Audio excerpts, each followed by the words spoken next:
The good news is we don't have to pitch them on a product because they're like, I used Uber. I used it this morning. My team uses it 4 times a week. Like, it's my number one app on my phone. That's very different from even when I was in social media and trying to explain to a CMO why they should want to be marketing with our product. So you're coming from a place of like understanding because they're likely a consumer that's already using it. This is the Snarketing Podcast. For marketers, by marketers. Talking to marketers with just a touch of snark. Now, here are your hosts, Valerie Vespa and Matt Wurst. How's everybody doing? Welcome to this episode of the Snarketing Podcast. I'm Matt Wurst. I'm Valerie Vespa. Valerie, have you noticed that we have new theme music? Have you listened to the last few episodes? Just be honest. No, I have, and I kept forgetting to ask you about that. What's going on? I was posting some previous episodes, and all of a sudden I got trademark infringement notifications, which I don't understand how that's possible because we've generated that music originally with AI like 2.5, 3 years ago. So I don't know what happened, but Ooh. I don't have a law degree. So I was like, hey, we're going to make new music. So hope everyone enjoys the new theme music that we have. But that's an interesting, broader concept because with everything that's happening with AI content and what Disney and OpenAI did last week, the ground is shifting under us. I think we're going to see a whole lot more of this type of just like confusion and uncertainty with IP and everything. Nobody knows the answers. Everything that I read and listen about this stuff is that the owners of these big tech, the CEOs of these big tech companies are just like, we want everything to be allowed to be done. We don't want any sort of restrictions, and it's clear there needs to be restrictions, I feel. But who knows if the government agrees? But no one's elected us to any office, at least that I know of. So all we can do is build and collaborate from the outside what we to try have. and create influence. But yeah, industry shifting, lots of fun, exciting things happening, a little bit of scary anticipation heading into next year, I'm sure, as well, for lots of people. Agreed. But I think today's guest may be best equipped to help us navigate these uncertain waters, these choppy tides and waves ahead. I don't know why I'm getting into a nautical theme, because today's guest is all about what's happening on the roads. So she's going to take us, maybe show us where the roads will lead us. Megan Ramm at Uber Advertising sits at this intersection and convergence of technology and media, and she has a video background. I feel like we're about to become best friends because that's everything I'm interested in. I think she's wonderful. Let's bring her on. Please welcome Megan Ramm, a true force in modern advertising. She's helped shape the industry at Forbes, Google, and Snap, and now leads global sales at Uber Advertising, one of the fastest scaling platforms in the world. She's building teams across continents, creating new experiences across rides and delivery, and redefining what attention and intention really mean. Welcome, Megan, and take it away, Valerie and Matt. Megan, welcome to the Snarketing Podcast. Thank you so much for joining us. I know as the year gets close to the end, everybody is sprinting to the finish. So I'm grateful that you made some time to chat with us. How are you? I'm good. I'm excited to be here. Thanks for having me. Okay, so I want to jump in with the speed with which my Uber pickup usually happens. Everyone knows what Uber is. Everyone on the planet. I just pre-booked an Uber to pick me up at the airport in Dubai. So we are literally past the point of awareness, right, as far as a consumer. But in your world, it's kind of like the B2B engine, and you're operating sometimes behind the scenes. I would love if you could give us just a quick snapshot of where you focus in the org and like what part of your job is really taking up the most of your time here as we get to the end of the year. Yeah, so I oversee the global sales team. We are as Uber as a business is in 70 countries, 10,000 cities worldwide. So a huge, huge business. Obviously, the frequency and the recency with which people use it throughout every day, every week is only growing. So as a business, we're very healthy. Uber Advertising is kind of a startup inside Uber, or it has been to date, and it's growing exponentially. So it's a super fun business to be in. And I think that our business overall is recognizing how important advertising is for Uber's general ecosystem, right?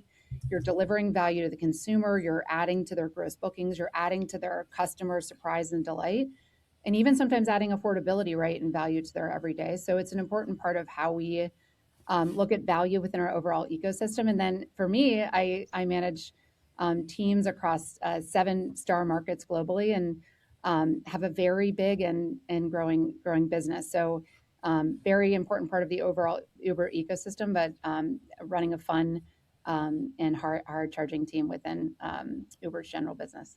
And for the ecosystem, that includes like Uber Eats and the other platforms within not just ride bookings, right? Yes. Yeah. So we have a performance-based business on the Eat side that's across restaurants, grocery, and convenience. So we're delivering value in terms of, performance advertising. That's when you're in market for something at a specialty retailer, grocery, or you're looking to get your McDonald's or Chick-fil-A or whatever it is, right? So a lot of offering across the delivery side. On the Rider app, we have a big video business. So when you open the Uber app, you see a great a video ad, full screen sound on. And then in the back of the ride, we're also building experiences too. So people spend about 20 minutes on average in the back of an Uber, and they get this really full screen sound on experience. You have their attention, and you feel good when you're in the back of an Uber. You're like, hey, you're saving time. You might be, going home from work. You're going to an event, so you're in a good mood. And so the experiences that we can offer in the back when you're riding are really exciting as we think about the future of the business and AV too. I do love trivia games in the back of the car, if that's something you can add in there. Sampling, right? Like there's a lot. Yeah. This could be a full-on entertainment experience in the back, shopping experience. There's a lot of fun right here with our with the captive time that we have people in the back of the ride. I dig that. So like during your tenure, can you speak to like a campaign or launch or some major win that you've had that has really made you feel like, wow, we are building something special, something really big, and just share that with us. Yeah, I can think about a couple. Obviously, there's been, we're a short business. We've only been in business about 3.5 years as an ads business, 4 years. But, one of the first clients I called when I got here was Coca-Cola. And we obviously do a lot of business with them on the platform across restaurants, grocery, and convenience. So we're a major sales channel for them. But to the point around gaming, actually, Coke was like, you know what if we could create a playable ad where you could, when you're waiting for your order, when you're waiting for your ride, play a fun game and maybe get an offer or just do something that would surprise and delight. So we actually co-created a unit that we now call Playable Ads. But it was born out of just like a very super, roll up your sleeves brainstorm in the first couple of months of being an ads business. So, our clients were bringing a lot of ideas to us. We were bringing a lot of ideas to them. And the good news is that we're also starting from a place where driving sales for them on the platform. So there's a win-win, and it's a mutual ecosystem as we look to drive profitability for their business as well as creative solutions for the customers that we're serving. And as you talk through those different objectives that a CMO or a marketing team has, you're literally hitting every step of the now defunct funnel. No one likes to refer to the funnel anymore because you're really hitting people at every step. When they are in a vehicle or when they're ordering food, that is awareness, consideration, and conversion all at once. And as someone who's lived in this space, obviously, as well for a long time, there are very few companies that can cut through that funnel that way. Mm-hmm. As you talk to marketers or CMOs, what is your sort of simplest pitch for why Uber advertising has become a must buy in their sort of overall budget and plan? The good news is we don't have to pitch them on a product because they're like, I used Uber. I used it this morning. My team uses it 4 times a week. Like it's my number one app on my phone. That's very different from even when I was in social media and trying to explain to a CMO why they should want to be marketing with our product. So you're coming from a place of like understanding because they're likely a consumer that's already using it. But a lot of it starts with our signals, like our actual data signals that we have across eats and rides, and how differentiated they are, how they can actually grow their business using the data that we have as coupled with the data that they have. It also is a great place to start because we usually have a signal that actually drives an insight to them that they didn't know before. And that is a great way to start a conversation that then can grow to say, like, how are we going to grow your market share? How are we going to grow sales? Do you want to reach a net new buyer that you haven't reached before, or go into a location that you haven't thought about? We have the data to do that, and a lot of first party additive signals that not a lot of companies of our scale have. I mean, you know where I'm going, literally. Like Yeah, that is, you know what I'm eating. Those are probably the two most important things. I don't know what else there is that matter. So, and I would say too, our kids would say, that people are locked in, right? Like as our that, they're, as the kids say too, yeah. They're attentive while they're using the app, and they're usually, at the precipice of making a transaction or have made one.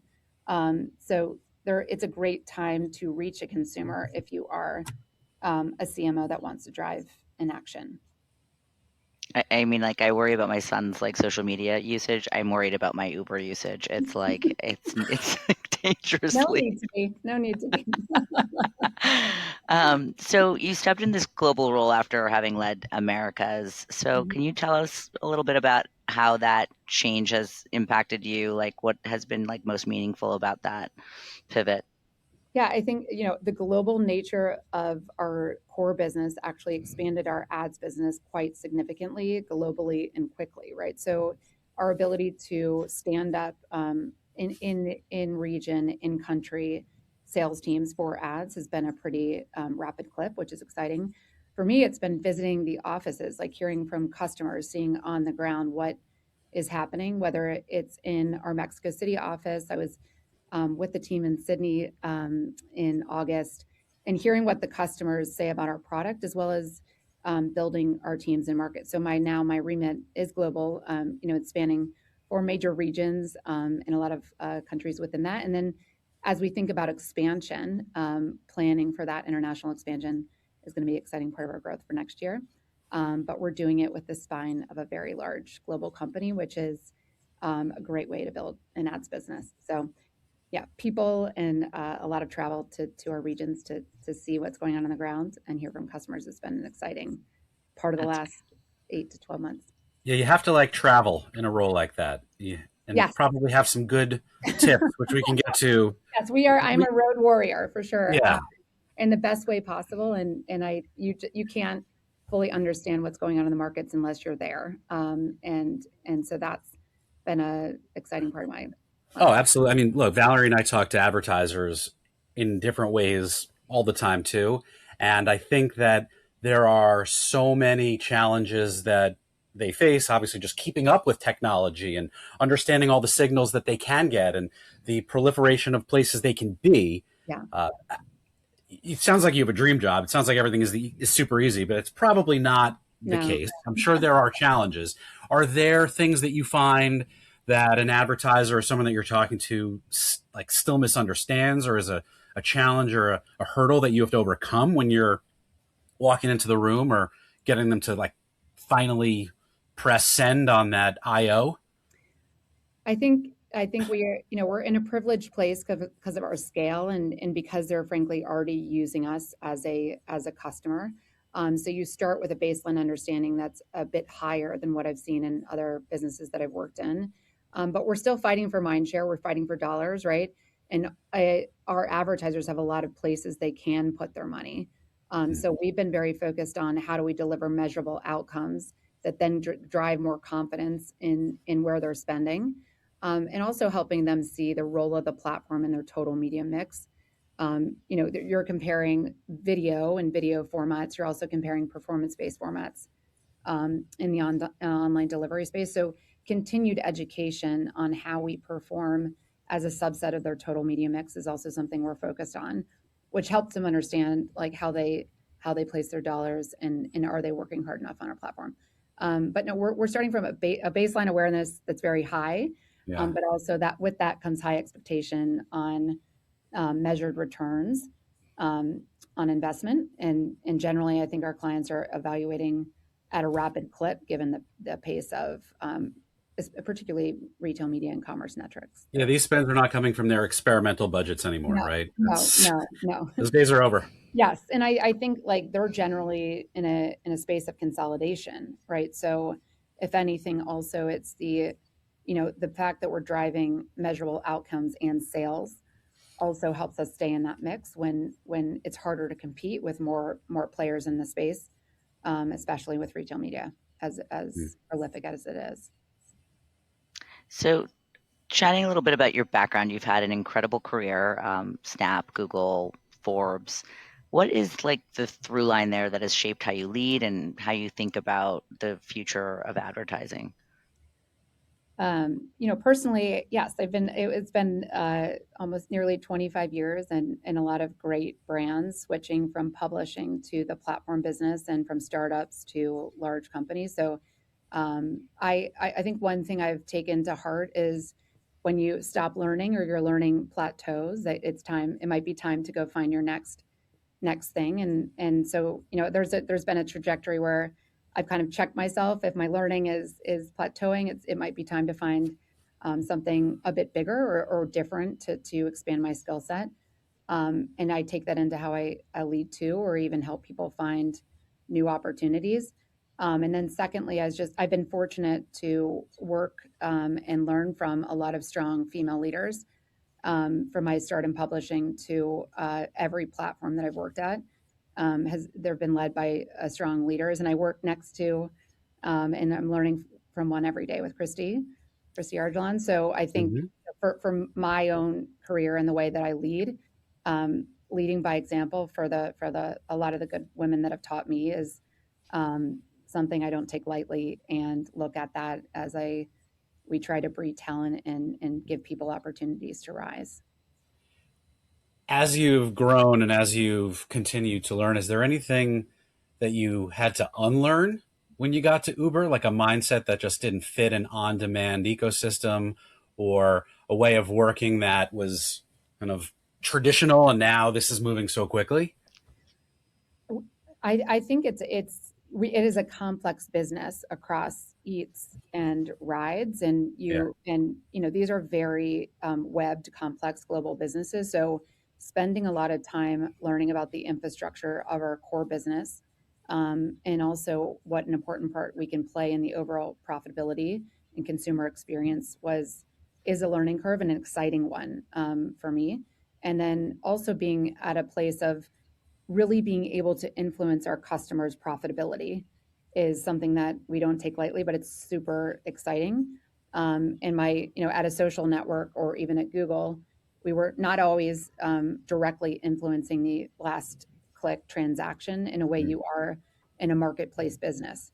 So that's been, an exciting additive skill set that, that I've kind of folded into my broader experience, but also it does change the conversations that you can have with customers and the relationship that you can have both on the commercial side of their business as well as the advertising side of the business. Do you, in this evolution of both our industry and your career, do you see Uber and the Uber advertising business specifically? Like, do you define it as part of the retail media ecosystem? Is it commerce media? Is it a category all its own? I think you're asking a question that I think our customers are also trying to understand more broadly in the ecosystem is what is it, a media platform? Is it a commerce platform?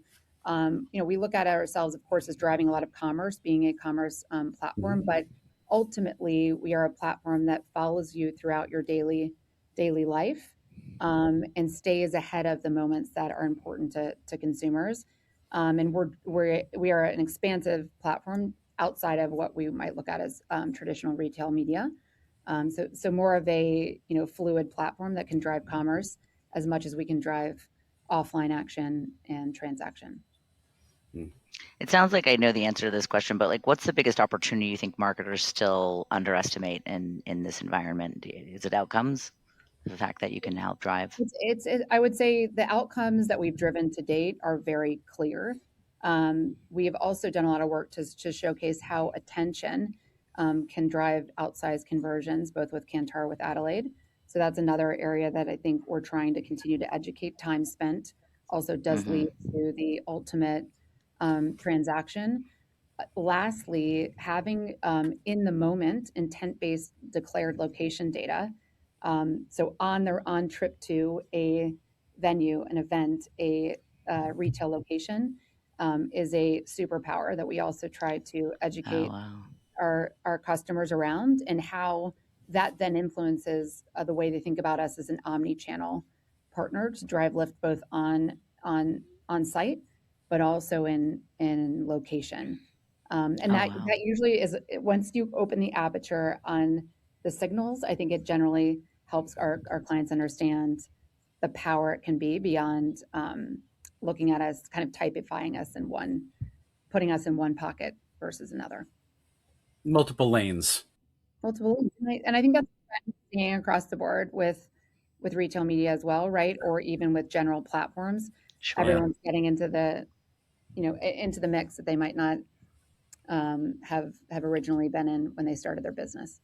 I was just going to say, as a former brand strategist, the idea of being in multiple lanes and driving delivery, I feel like is so perfect for what you guys do. It's almost too obvious. But taking, I guess, a step back with what you guys have built up with Gen Uber, which is it's data, it's insights, it's understanding culture. That those insights inform strategy, right? That's always been Yeah. the core of how this industry has worked. Was there like an aha moment from that research, or tell us what the research is, or like the insights that have really crystallized how people live and make choices Yeah, today? I think, part of it was just discovering, obviously these individuals are younger, their Mhm. habits are different. They are expecting something immediate at their fingertips, and they want it delivered to them instantly in under 30 minutes. And so a lot of the research is telling us that these are individuals that value time back.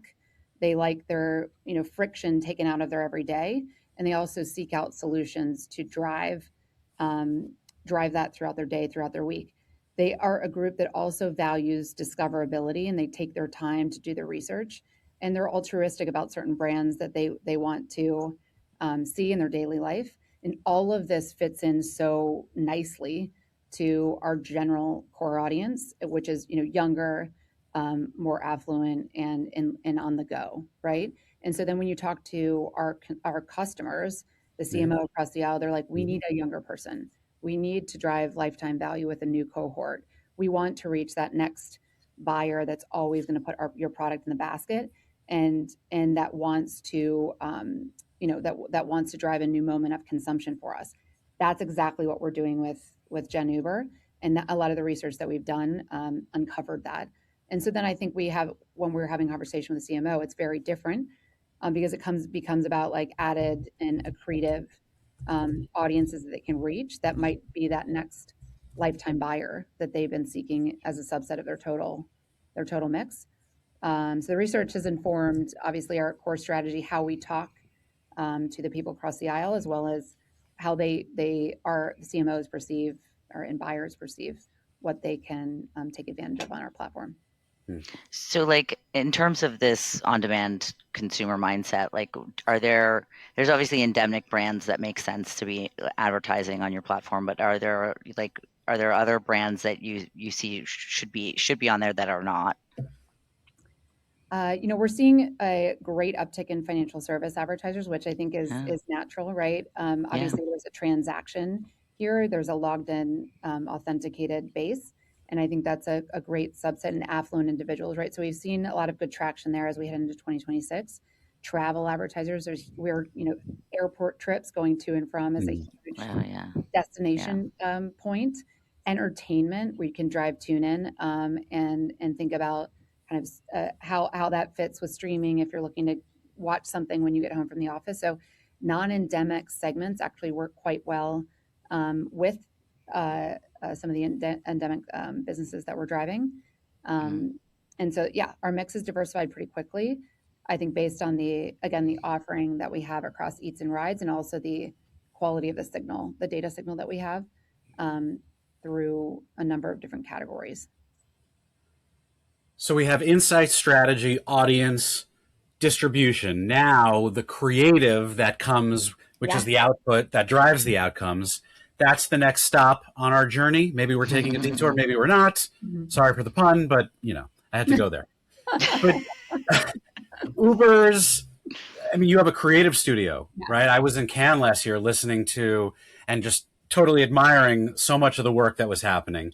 The studio that has developed now, was there a gap that advertisers were running into that made having a studio necessary, or like what was the impetus behind that? I think like when we would talk to advertisers, we're in a lot of the same consumer moments. We're at the Super Bowl, we're driving volume there on your seasonal holiday. They're seeking us out for Halloween.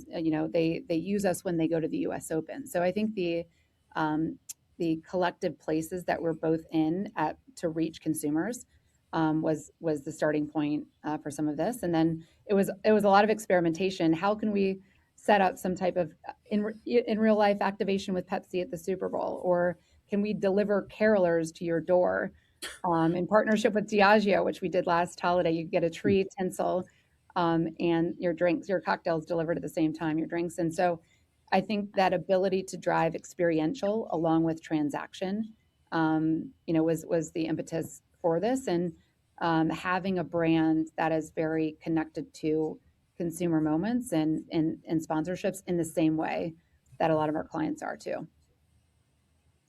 So when you see great creative inside of ride or a delivery moment, what makes it work? Like, what do you think are sort of the elements that are important to that?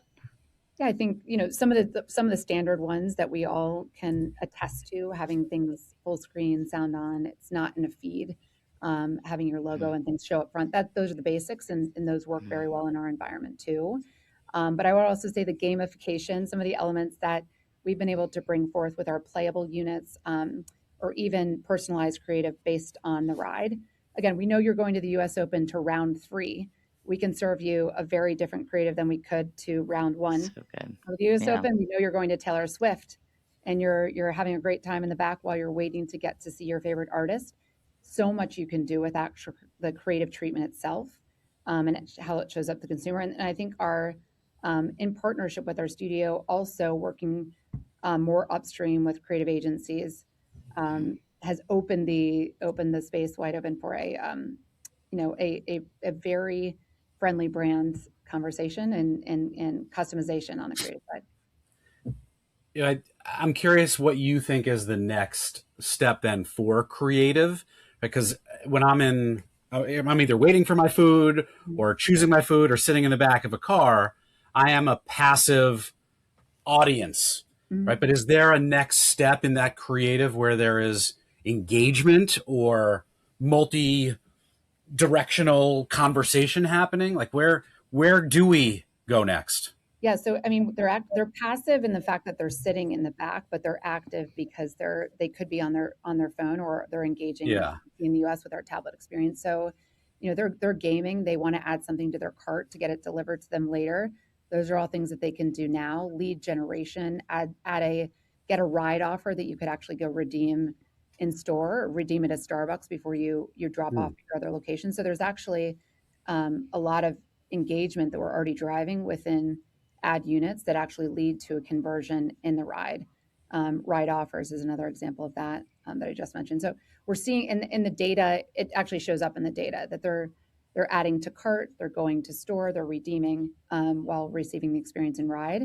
And that can help us drive how we think about personalization and even more real-time elements of the creative, as well as expanding products like offers when they're in the back.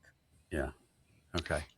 So switching from creative to on this train we're taking here to the measurement stop. We're in a car, Valerie. We're not in a train. We're in an Uber. Maybe an Uber chopper. Those still exist? We still have the choppers? We're in an Uber chopper. We might be, you know what, you can book a train in Europe. You can book a train on the Uber app in Europe and other locations. So that's possible. You're taking over. Okay. But I got to learn more about the product offerings. Thank you for that. We booked our train via Uber. And My Uber Vespa in Italy. Can I do that, Ooh, Valerie? There you I go. love there's a new business Yeah. opportunity there.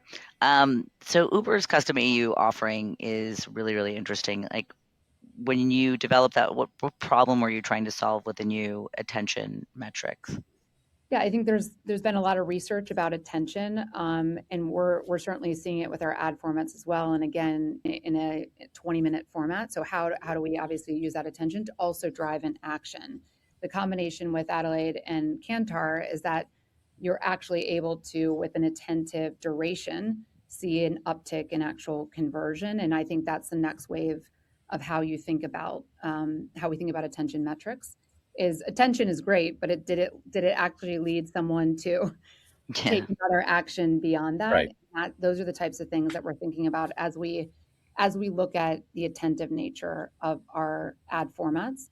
And then I think more generally as an industry, attention is not a new metric. We've been talking about it for a while, but it needs to actually, at the end of the day, drive a business outcome. And that's what the triangulation of these two is helping us further understand.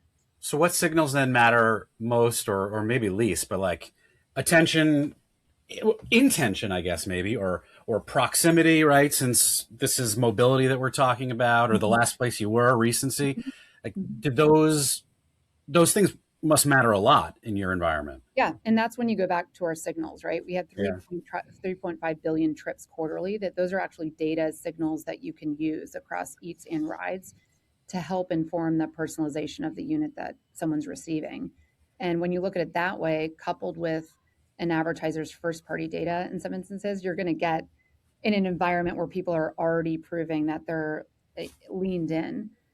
You'll turn that attention to intention and ultimately conversion. But it starts with the signals that we have, which are vast. And retention, if we're going to go rhyming. So let's keep going. And then from there, retention and yes. I don't know what else is after retention, because that's the whole point. You're stuck. Yeah. Yes, but I think detention. I don't know. It's really the quality of the data signals, that we have, in addition to the time spent, which is helping to lead to better outcomes for advertisers. And we were excited to partner with Adelaide and with Kantar on that as well. Very, very cool. So without getting you in trouble with your product team, is there anything you can speak to, anything that's exciting that's coming, that we can look forward to out of Uber advertising? Speaking of detention, exactly. What's going to get you in trouble with your product team? Yeah. No, we have a lot coming in the way of self-service next year, continuing to make it easier to buy and excited to scale some of those capabilities. A lot of our audience work that we're doing will continue to be expanded next year, as well as third-party partnerships across measurement, data, insights. So, a lot we'll be able to share, and some more upcoming. I did talk about ride offers, as well as some of our new products that have launched that we'll continue to double click on throughout the year as well. But yeah, a lot going on. Love it. Yeah, I mean, you talk about next year, Valerie. That's like a week or two away. Yes. So let's fast forward a year from now. So if we sit down again in like 2027, you'll be further along. Obviously, we still think of Uber advertising as a young startup within the organization, but what do you hope for? What do you aspire for Uber advertising to be, or to be known for, that it isn't known for right now? I think I would say we will grow in mind share even more, right? People may be more aware of the Uber advertising brand, and more places in the world, and some of our market expansion will help us do that. But you'll continue to see us be an advanced partner when it comes to our signals. And I think we'll get even more sophisticated on the ways that we can actually utilize those in partnership with a lot of other players in the ecosystem. So I think you'll see us as more interoperable and continuing to expand globally. And that will lead to, obviously, future opportunities for our customers as we enter new markets and partner with new players in the ecosystem. An improved program. I can't imagine partners not wanting to work with you, just because the brand value, but also just the fact that it is a fun, exciting totally relevant brand in every way. And maybe I'm doing your marketing for you, so apologies. You can probably come up with better ways to explain that.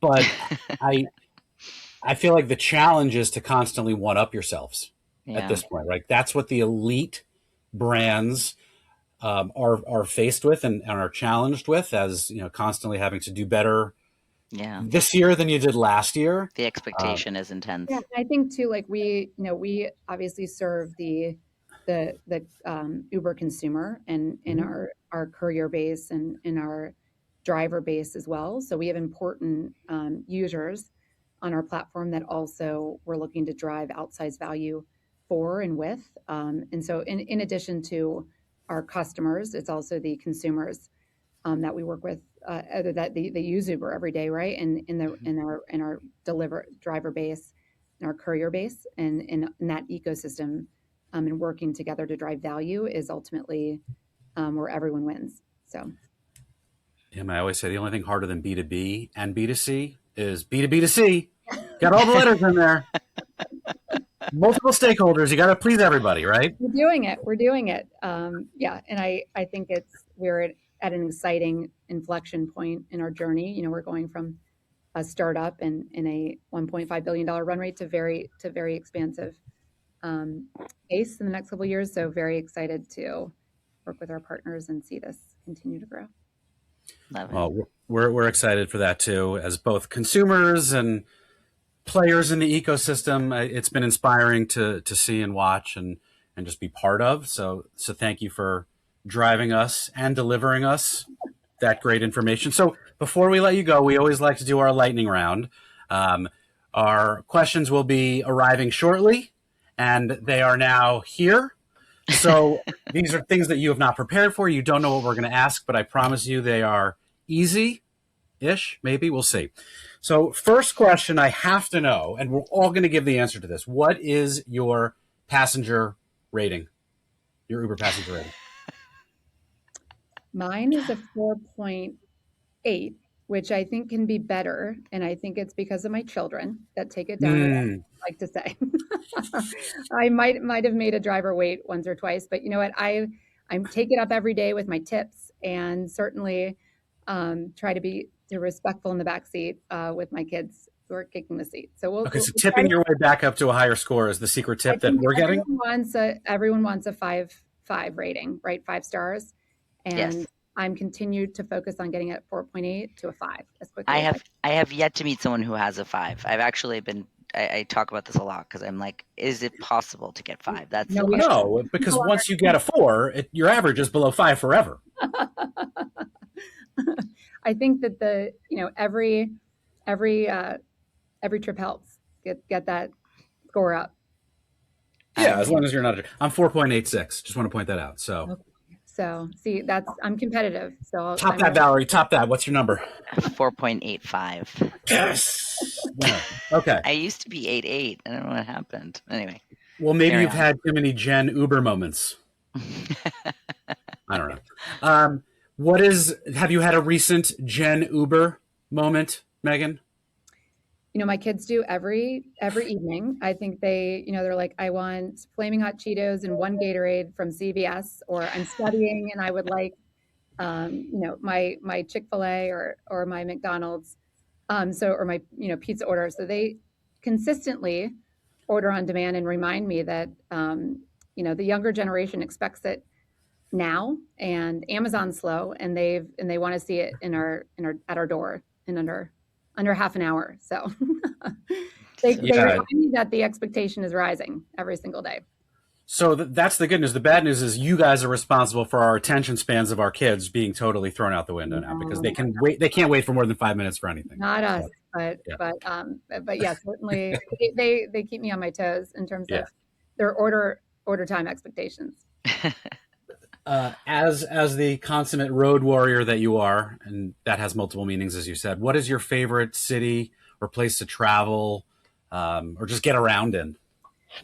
Well, from a Uber perspective, when I was in Sydney, I actually got to deliver in Bondi Beach, which was so much fun to basically I was, with the driver, picking up and dropping off, and The lunchtime hour at Bondi was incredible, but also to kind of put myself in our courier's shoes and see how it's done was pretty exciting. And the fast-paced lunch hour also gives me perspective on how incredible their job is and how they do it so well every day, but also how our consumer experience is so important to people's repeat order and purchase. So that's a recent fun memory in Bondi that makes me feel excited to travel and get to see our customers every day.